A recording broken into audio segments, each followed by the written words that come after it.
I will show how to create mouse move bot using Python.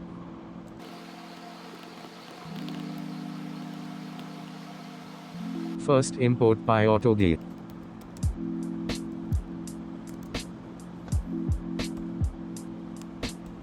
After importing, create while loop to make infinity give true.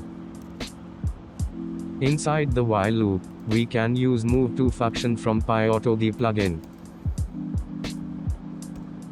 Move to function need x and y direction to move the mouse. To give random x and y, we can use random range or random int function. I am importing the random library. After importing, just give your range to move the mouse. We can give duration 1. Next we can give some sleep time in the while loop.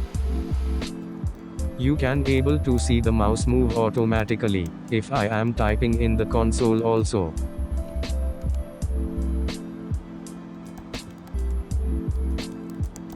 Thanks for watching. Subscribe my channel.